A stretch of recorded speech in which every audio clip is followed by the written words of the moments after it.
अटल जी की एक पंक्ति है, किंतु अपना ध्येय यात्रा में हम कभी रुके नहीं, किसी चुनौती के सम्मुख कभी झुके नहीं, कभी झुके नहीं।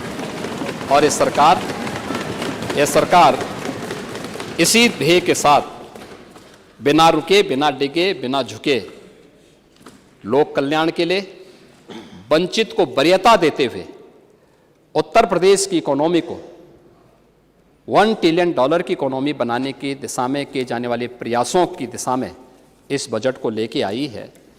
और मैं चाहूँगा कि सभी पूरा माननीय सदन इस बजट पर अपना सहयोग प्रदान करें, क्योंकि इसमें अगर आप विरोध करते हैं तो जिन गरीबों के लिए स्कीम है और जिन क्षेत्रों के विकास से उत्तर प्रदेश की अर्थव्यवस्था को एक नई गति मिलनी है, इसका मतलब यह है कि आप उसका विरोध कर रहे हैं। जिन महापुरुषों के नाम पर ये स्कीम घोषित हुई है उनका आप विरोध कर रहे हैं, ये उसको साबित करेगा। अध्यक्ष जी, आपने मुझे अवसर दिया है, मैं आपका भी हृदय से आभार व्यक्त करता हूं। धन्यवाद। मत संख्या 10 माननीय वित्त मंत्री जी। मत संख्या 10। माननीय अध्यक्ष जी। कौन बोलेगा? मंत्री जी, शायद पर्ची कागज के बीच में फाइल में रह गई है। उमर का सर। तो जरा एक बार फिर से याद दिला दीजिए। माननीय अध्यक्ष जी। माननीय मुख्यमंत्री जी, ये जितने भी सदस्य हैं, ये भी आपके इसी 25 करोड़ आबादी का हिस्सा है। इनकी भी चिंता कर लीजिए। आज तो आपने बहुत उदारता दिखाई सदन में, सब कुछ दे दिया, बहुत नई नई योजनाएं दे दी, इनका भी ख्याल कर लीजिए थोड़ा सा। एक बार का केवल आपसे अनुरोध है कि जो विधायकों की तनख्वाह है इसको महंगाई इंडेक्स से जोड़ दीजिए। इससे हमेशा की जो समस्या है वो समाप्त हो जाएगी। और दूसरा, आपने ये जो 5 करोड़ रुपए विधायक निधि की है,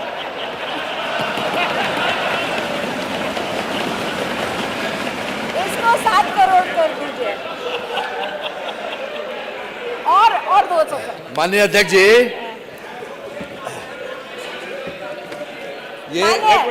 इसको आज तो करा लीजिए, आज कर। मंत्री जी, मैं बताता हूँ इनको। मुस्कुरा रहे मुख्यमंत्री जी। आप सुनिए तो, इसको पूरा आप करा दीजिए। माननीय संसदीय कार्य मंत्री जी, जब आप यहाँ बैठते थे, हम वहाँ थे, तो रोज ये सवाल उठाते थे कि महंगाई के इंडेक्स से जोड़ दिया जाए। और पूरा पेंशन हमारी कमेटी बनी थी, आप पूछ लीजिए, जो इन्होंने प्रस्तावित किया था माननीय अखिलेश जी ने पूर्णतः मान लिया, उसमें कोई संशोधन नहीं किया था। पूछिए है गलत। तो आप ये लोग जब कह रहे हैं, यद्यप हम बहुत इसके उसमें नहीं रहते हैं, लेकिन जब सबकी राय है, आप जब आपकी इच्छा रही है माननीय मुख्यमंत्री, तो आप कुछ आप जैसे वो कह रहे हैं इंडेक्स से जोड़ने का, तो इसमें कोई बड़ी बात नहीं है महंगाई के इंडेक्स से जोड़ने। बोलिए। आप कुछ कह रहे हैं? जोड़ दीजिए।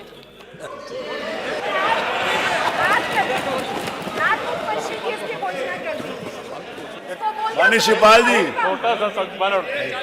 माननीय शिवपाल जी, आप क्या कह रहे हैं? कुछ समझ में नहीं आ रही। मैंने कहा जब सबका यही अर्थ है, इंडेक्स से जोड़ दिया जाए। माननीय अध्यक्ष जी, ये 2013 में माननीय संसदीय कार्य मंत्री जी का वक्तव्य है, जिसमें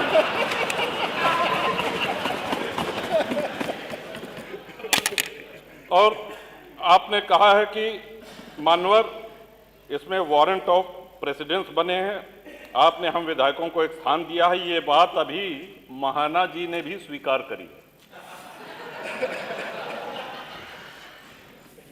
उत्तर प्रदेश और केंद्र सरकार ने विधायकों को वरीयता दी है, वहीं दूसरी तरफ अधिकारी हम लोगों को अपने से छोटा मानते हैं, उनका पद अधिकार और प्रतिष्ठा हमसे ज़्यादा है। मान्यवर, ये बहस जरूरी है। आगे चल के माननीय संसदीय कार्य मंत्री जी कहते हैं कि जो महंगाई का आलम है, मैंने इस सब में आज से 10 वर्ष पहले भी कहा था, यानी कि 2003 में भी आप उठाए, 2013 में भी उठाया इस बात को। और आप आगे लिखते हैं, कहते हैं कि अखबारों के माध्यम से, मीडिया के माध्यम से कई बार ये आवाज़ उठा चुका हूं, हम क्या करें, एक प्याला चाय भी किसी को पिला नहीं सकता, ईमानदारी से कैसे रहा जाए। लेकिन आप बाकी सारी विधानसभाओं से तुलना कर लें मान्यवर, आज आवश्यकता इस बात की है कि जिस लेवल पर महंगाई बढ़ी है उसको प्राइस इंडेक्स से जोड़ दिया जाए, हमारा कतई कोई अधिकार हमसे नहीं छीना जाए। और इतना काफी नहीं है। अब मान्यवर, आपके ऊपर आपका भी यही मत था, माननीय संसदीय कार्य मंत्री का, नेता सदन आदरणीय महाराज जी भी उपस्थित हैं। अब शुभ कार्य में देरी न की जाए, यही हम सब लोगों का निवेदन है। और 200 हैंडपंप तो माननीय मंत्री जी भी देंगे। 2028 तक इन्होंने कहा कि 2028 तक जल जीवन मिशन का कार्य पूरा होगा, तो कम से कम 200 हैंडपंप चलिए बैठिए, बैठिए। माननीय अध्यक्ष जी,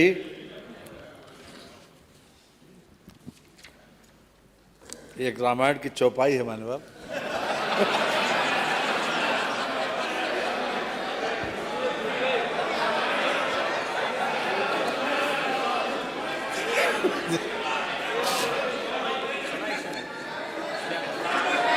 कि जो इच्छा करियो मन माही, हरि प्रसाद कस दुर्लभ नाही। इसका मतलब क्या हुआ? माननीय अध्यक्ष जी, माननीय अध्यक्ष जी, ये एक माननीय नेता सदन ने बहुत विस्तार से जितने भी माननीय सदस्यों की जिज्ञासाएं थी उस पर सब बहुत अच्छे तरीके से और आंकड़ों के साथ अपनी बात रखी। मान्यवर, केवल एक बात पर मैं बल देना चाहता हूँ, बार बार विपक्ष की तरफ से आता है ये प्रदेश इतने कर्जे में ग्रसित है, जो बच्चा पैदा होता है उसके ऊपर इतना कर्जा है। आज भी कहा गया कि इस प्रदेश के ऊपर इतना कर्जा है। माननीय, जितनी भी विकसित सरकारें होती हैं, खास तौर से जो डेवलपमेंट ओरिएंटेड हैं, उनके लिए कर्जा लेकर जन कल्याण की योजनाएं चलाना कोई नई बात नहीं है माननीय। और हर सरकार कर्जा लेती है माननीय। बात तब खराब होती है जब हम कर्जे की किस्त चूटे या फिर कर्जे का ब्याज न दे पाए। कोरोना काल में भी योगी सरकार ने न तो कर्जे की किस्त टूटी और न कर्जे का ब्याज टूटा। आज भी, इस वर्ष भी हम 39,000 करोड़ रुपया जो हम कर्जे की किस्त है वो देंगे और 53,000 करोड़ रुपए का कर्जे का ब्याज भी देंगे इस 24-25 के बाद। अब मान्यवर, मैं आपकी अनुज्ञा से ये प्रस्ताव करता हूं